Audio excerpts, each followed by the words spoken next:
Selamat datang di video pembelajaran dari kelompok 3. Kita akan membahas mengenai tindak tutur ilokusi direktif. Nah, kita akan mempelajari tentang tindak tutur ilokusi direktif pada postingan Instagram akun menjadimanusia.id. Nah, dari kelompok 3 ini kita ada 5 orang anggota. Yang pertama ada saya, Dimas Dujal Setianto, ada teman saya Fatia Fajar Utami, lalu ada Raditya Kusuma, ada Cynthia Wahyu, dan Yuniardian Bagaskara. Nah, pembahasan dari kami akan dibagi menjadi 3 bagian besar. Yang pertama ada pendahuluan, lalu ada pembahasan, sama ada penutupnya. Nah, untuk pendahuluan kita akan masuk latar belakang yang pertama. Jadi tujuan dari penelitian ini untuk mengetahui bentuk-bentuk dan wujud dari tindak tutur ilokusi direktif, bagaimana yang terdapat dalam postingan dari akun menjadimanusia.id. Selain itu kita juga akan membahas mengenai penggunaan media sosial, terutama Instagram dapat diketahui sebagai platform atau wadah yang mampu menunjukkan banyak fenomena tindak tutur yang menarik untuk dikaji dan bersifat informatif. Oke.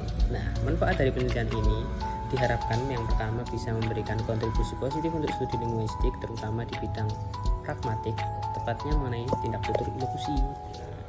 Penelitian ini juga diharapkan dapat menjadi sumber pengetahuan bagi masyarakat luas seperti pembaca, pengguna media sosial, peneliti yang lain dalam memahami tentang unggahan yang terdapat pada media sosial dan manfaatnya pada sudut pandang pragmatik dalam kehidupan sehari-hari. Oke, next.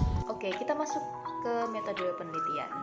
Pada penelitian ini menggunakan metode kualitatif deskriptif, yaitu mendeskripsikan tindak tutur ilokusi direktif pada postingan Instagram menjadimanusia.id. Sumber yang diperoleh ialah kutipan kalimat pada postingan Instagram.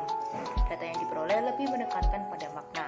Teknik pengumpulan data yang dilakukan menggunakan teknik simak, baca, dan kutip dari postingan akun Instagram dalam rentang waktu 2020 sampai 2022. Pada penelitian ini, data kemudian dianalisis menggunakan metode kontekstual yang mengaitkan tuturan dengan konteks atau topik permasalahan yang sedang dibahas.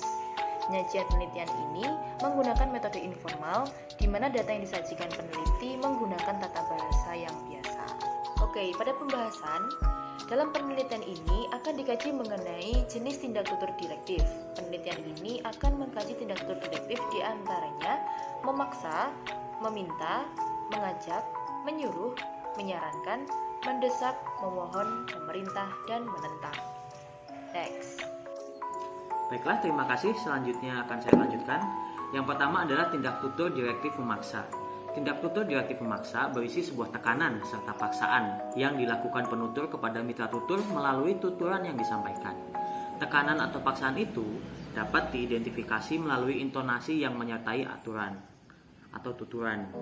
Contohnya adalah tak ada besok, benahi diri sekarang. Yang kedua, tindak tutur direktif mengajak. Tindak tutur direktif mengajak merupakan sebuah tindak tutur yang berfungsi untuk mengajak kepada mitra tutur supaya memiliki respon dengan melakukan hal yang disampaikan penutur melalui tuturannya. Contoh yang pertama yaitu, lupakan sepimu, marilah mengaduk perasaan bersamaku.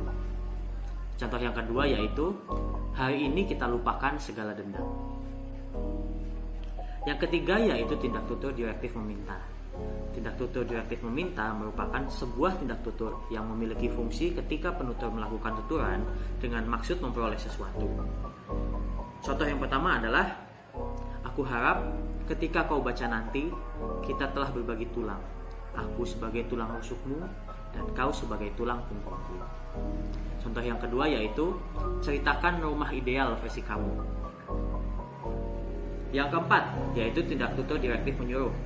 Tindak tutur direktif menyuruh merupakan sebuah tindak tutur yang dilakukan penutur kepada mitra tutur secara frontal untuk melakukan apa yang penutur inginkan. Contohnya yaitu, untuk perempuan, jadilah apa yang kamu inginkan. Toh, kamu bisa diandalkan. Selanjutnya akan dilanjutkan oleh teman saya. Yang kelima adalah tindak tutur direktif mendesak. Tindak tutur direktif mendesak merupakan sebuah tuturan dengan tujuan penutur membuat mitra tutur melakukan sesuatu yang dilakukan secara terus-menerus kepada mitra tutur. Contoh data adalah, jangan kita membuat sakit hati, itu harus kita jaga. Jangan sekali-kali karena itu berpengaruh akan hidupnya. Konteks kalimat tersebut adalah sebuah percakapan antar anak dengan ayahnya. Ayah itu memberikan nasihat kepada anaknya bahwa sebagai manusia tidak boleh berbuat yang menyakiti hati orang lain. Tuturan tersebut termasuk ke dalam tindak tutur direktif mendesak yang ditunjukkan oleh kata jangan sekali-kali yang mendesak kita agar jangan pernah membuat sakit hati orang lain. Yang keenam adalah tindak tutur direktif pemohon. Tindak tutur direktif pemohon merupakan tindak tutur yang dilakukan dengan tujuan penutur yaitu meminta, namun secara halus kepada mitra tuturnya supaya melakukan apa yang diperintahkan melalui tuturannya. Contoh data adalah, tolong kamu mengerti, tidak berarti tidak. Konteks kalimat adalah penulis sedang membahas mengenai kasus pelecehan seksual yang bukan menjadi kasus baru di Indonesia. Tuturan di atas adalah salah satu jenis tindak tutur direktif memohon yang ditunjukkan oleh kata tolong kamu yang diartikan bahwa penulis memohon kepada para pelaku pelecehan seksual bahwa hal yang tidak terpuji tidak boleh dilakukan. Kemudian yang ketujuh adalah tindak tutur direktif menyarankan. Tindak tutur menyarankan adalah ketika penutur melakukan tuturan dengan maksud menyampaikan sebuah saran kepada mitra tutur dan boleh diterima atau ditolak. Contoh data adalah jika kamu terlalu sering datang dan pergi dalam hidup seseorang, coba tanyakan pada dirimu sendiri, apa yang sebenarnya sedang kamu cari. Konteks dari tuturan itu adalah kepada orang-orang yang kerap kali gagal dalam menjalin sebuah hubungan karena banyak hal yang tidak sesuai. Tuturan itu termasuk tindak tutur direktif menyarankan dengan kata coba tanyakan. Penulis memberikan saran kepada orang-orang yang sering gagal dalam hubungan untuk menanyakan kepada diri sendiri apa yang sebenarnya diinginkan. Yang kedelapan adalah tindak tutur direktif memerintah. Contoh data, rasakan betapa hebatnya dirimu sekarang ini. Konteks, penulis menanyakan pada pembaca atau mitra tutur apakah mereka telah bisa merasakan ketenangan dalam diri mereka. Pada data di atas terdapat kata rasakan, yang tentunya sebagai perintah atau ajakan penulis untuk merasakan, merefleksikan, dan lebih mendalami tentang kebutuhan diri kita sebagai manusia yang telah banyak melalui proses dalam hidup.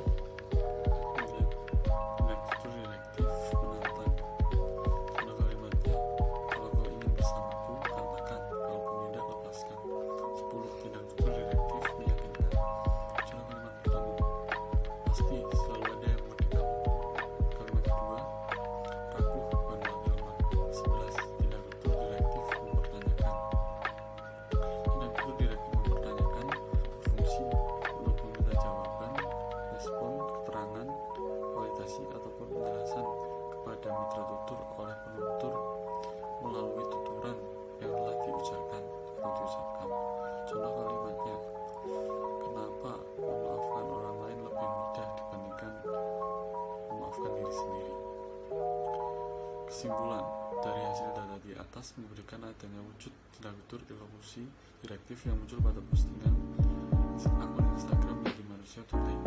Di antaranya tindak tutur memaksa, mengajak, memerintah, meminta, menyuruh, memohon, menyarankan, menantang, meyakinkan, dan mempertanyakan.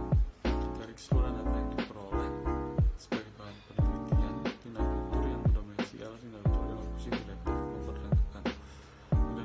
Direktif berarti tindak tutur yang berusaha untuk mewujudkan keinginan, maksud, dan permintaan penutur terhadap mitra tutur untuk melakukan atau merealisasikan kehendak penutur sehingga relevan dengan analisis data yang terdapat pada postingan Instagram menjadi manusia.id yang disesuaikan